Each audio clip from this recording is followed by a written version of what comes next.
Hello all, and welcome to our first ever Experiment with Extension video. I'm Tristen Cope. I'm Marion County's K-State Research and Extension Agent for 4-H and Family and Consumer Sciences. Today I'm excited. We're going to be making a calming jar. So for those of you that are not aware what a calming jar is, you typically have all these supplies here, and then you're able to make a jar that has glitter or different colors in it, and you use it when you need to calm your body or you need to just calm your mind. So we're going to go ahead and get started. So before we make our calming jar, I want to remind you to make sure you ask your parents if you're able to get these supplies and if you're able to make this video and make this project at this time. So make sure you go and ask them before we start. When you're ready, you're going to get each of these supplies. You just need to find a water bottle or some type of bottle around the house. I have a juice bottle here. So I'm going to go ahead and take off my wrapper. You just want to get something that's a little bit clear so you can see through it and see the different glitter or the things that we have placed inside of our jar. So I have a clear jar here. And then I'm going to make sure I have some water, a funnel. You want to have some glue. It doesn't matter what kind of glue. It can be glitter glue. It can be white liquid glue, it can be clear glue, whichever glue you have is fine. You want to have some glitter. Again, it doesn't matter what kind of glitter you have, any glitter will work perfect. Mine's silver today. And then if you want to, and if your parent says it's okay, you can use some food coloring. But be careful because food coloring can stain your hands. Today I have some green food coloring. I'm going to make a 4-H bottle. Okay, so are we ready? Our first step that we're going to do today is we're going to take our clear water bottle here and we're going to place it on a table. Then you might need a partner for this, so you might need some adult help. So you're going to take your water bottle and put your funnel in it. And you're going to take your water and pour just a little bit in to start off with. The next step that we're going to do is we are actually going to take some of our glitter and dump some in. So again, if your water bottle is really small, you can put your funnel on. It might stick though, so you'll need to take a paper towel and dry it out. That way your glitter doesn't stick to the inside of your funnel from using your water. Or if you have a big one like what I do, you can just take it and you can pour some in. This is where you can be fun. You can put a lot in, you can put a little bit in, as long as you don't use all of your glitter for your other projects. So I put a little bit of glitter in, you can see right here. All right. Then I'm going to pour some more water in with my funnel. And you can see the glitter is starting to kind of mix up a little bit. It's already starting to turn magical.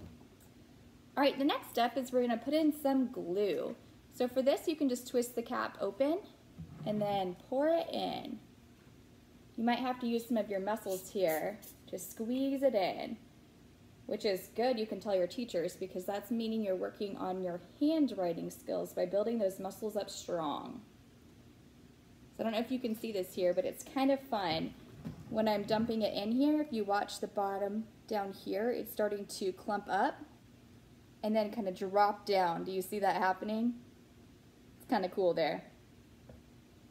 All right, so the purpose of using this glue is actually just to slow how the glitter is moving whenever we start to shake up our bottle. Okay, so next I'm going to put in a few drops of my food coloring. I'm going to do 4.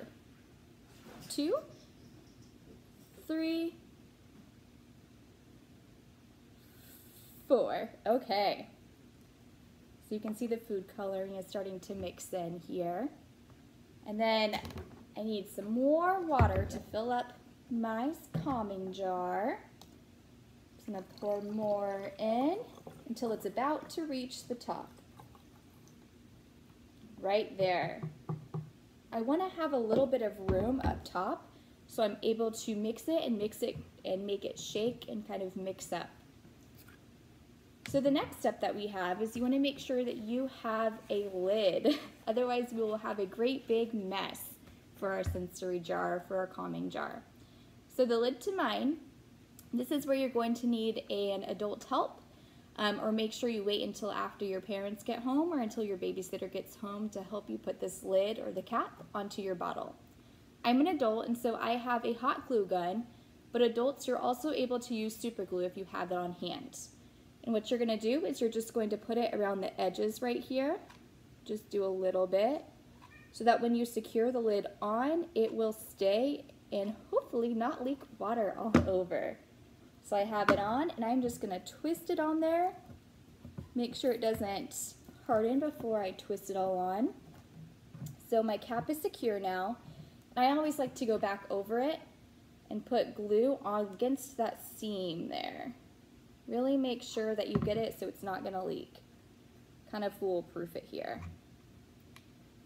Another thing that you can do too, if you are worried about it leaking, is you can take it and you can then put duct tape or electrical tape of some sorts along this seam of this cap right here too. Anything's going to work to keep it. And then again, adults, making sure that for younger kiddos that you know where it's at, and maybe it's not out every single moment of the day, but out during a place or a time where you know it can be kept safely. And so while this is drying, you can go ahead and give it a little shake or a little twirl. Or if you put it on there tightly, you can go ahead and start to mix it up and see what happens. Telling your parent or your sibling next to you, what do you think is happening in here? Do you see the glitter starting to form, starting to mix up there? So I'm going to shake mine up good, and then I'm going to sit it down and watch it.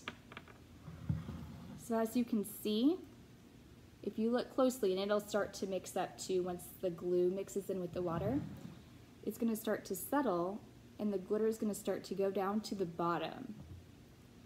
So this is a kind of fun experience to do. Can you see all my glitter settled down here? Making a calming jar or a sensory bottle just like this, you can add anything to it. You can put glitter in it, you can put sequins in it, you can put anything that you have laying around the house kind of in it. But it's just a fun way for you to, when you're feeling overwhelmed or feeling like you need a break, this is something that we like to call as mindfulness. We're feeling overwhelmed, or we're feeling stressed, or maybe scared or sad, and I just know that I need to breathe and I need a moment for myself. So one way that we can track that is by having our calming jars and shaking it up and then setting it down, and once all of the glitter settles down to the bottom, that's when I know that I can stop my breathing. So again, making sure that you're breathing in and breathing out when you're doing these. It's a great way for just a visual for young children to make their own calming jar and to know how long to breathe for and why it's important to breathe. So kiddos, if you've made these, I want to see your sensory bottles. See if you put more glitter in it than I did, or what color that you made, or even if you just made a clear one with glitter in it. I want to see them. So have a parent or have your babysitter take a picture of you, or even just your bottle, and post it below in the comments section. That way we can see how other people made them and get some ideas for ourselves. So thank you guys for watching today for our first ever Experiment with Extension video. I hope you had a great time, and I hope you have fun. Tune in to our next video on Thursday. It'll be fun. Have a great day, guys.